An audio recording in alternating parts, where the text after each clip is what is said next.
In the modern era, we have seen people who are not Native American portraying Native Americans, like this Italian who's a Native American enthusiast, that with a full indigenous regalia, this European can almost physically imitate a type of real Native American.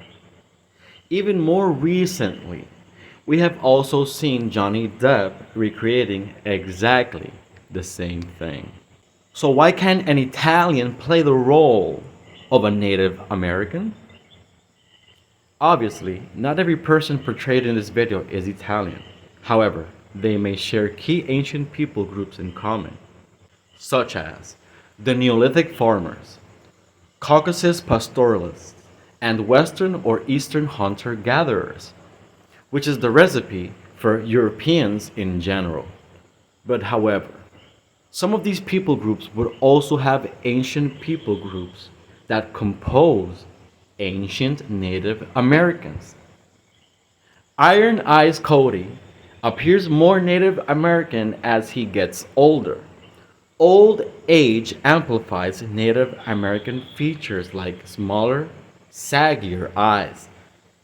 However, as an Italian, Iron Eyes Cody shouldn't have this much hair.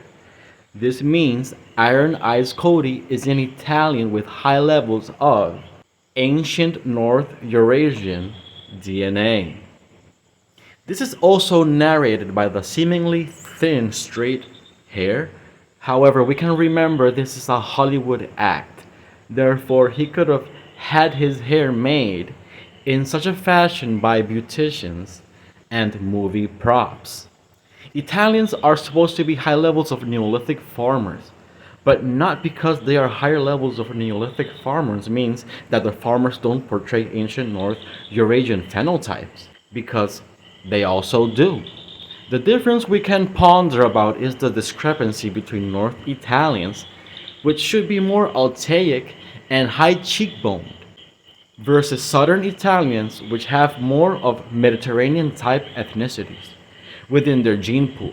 Some of these may be Berber Imazi DNA, and some of the South Italians may indeed harbor heavy Illyrian DNA that, even though considered Indo-European, factions of the Illyrian and Pelasgians may indeed find a true ancient African origin.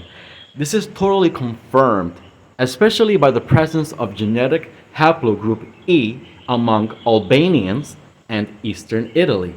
Other known or not ethnicities that may impact the Italic phenotype is that of Gypsies, Sephardic Jews, Arabs, and there may be even other minorities like modern Central Asians. His nose would be similar to ancient North Eurasians. Original natives and Indo-Europeans should share this type of nose among their phenotypes. These original Native American and Indo-European features are most likely coming from an ancient patriarch called Ashkenaz. As I would comment within my educated opinion, I do believe Ashkenaz's physique was chosen at a rate of his children and or next generations, specifically for the reason that Ashkenaz is one of the patriarchs of humanity that was in fact born with the lighter skin. In the eyes of ancient humanity, these were the coffee-colored, blue-eyed Nords. At a time when ancient Semites and Hamites, aka Africans or Negroids, were almost as equally dark, similar to the darkness of East Africans. His wife, which should also be his close relative, is a girl that comes from the lineage of a matriarch of humanity whose name is also Asia. Hence, we can presume and we have known and read how Asia is actually named after this woman, who is actually matriarch of Europeans, only reinforcing the scientific notion the creation of Europeans and East Asians and their split happened right at Scythia, which genetically encompassed the entire Eurasian belt, even Siberia. I do believe this is why they say Western hunter-gatherers come from ancient North Eurasians themselves. That's because the common origin is that same ancient lady, Asia, as their matriarch. This means for certain Riphath, the father of Celts, and Ashkenaz, the father of German tribes, and others to the northeast looked like these original Native Americans called the ANA, the ANA, because they are unmixed, so they simply harbor very high levels of ancient North Eurasians, unlike many natives today that carry newer, more modern admixtures like Polynesian Sinites and Negroids, and others such as Neo-Siberians. Then these newer, more admixed natives are simply known as Native Americans, and not ancient Native Americans, which is ANA.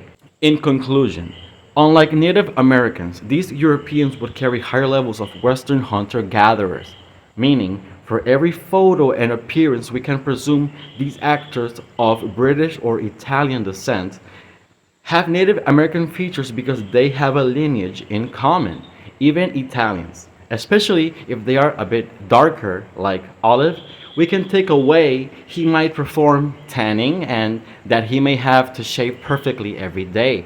However, missing the fact real natives have goatees. Most Native Americans prefer to also pluck the hairs off, they would say.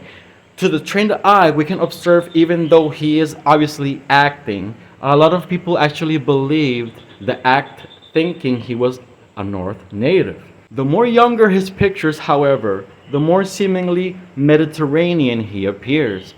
So, this is why Italians, even Spanish, Maltese, and other Europeans can reenact and play a Native American role because they both share a common Turkic or Tungustic genetic root.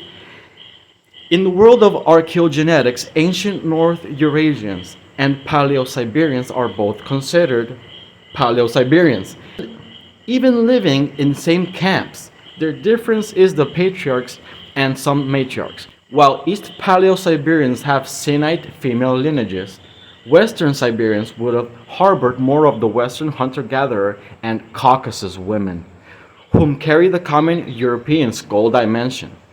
These features we may see in Europeans with wider and rounder faces, lesser beard, and high cheekbones. The Italian R1b and even common around the entire of Europe.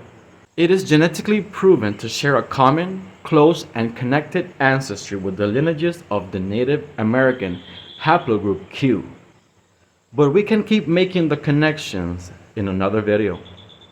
Don't forget to like, share, and subscribe.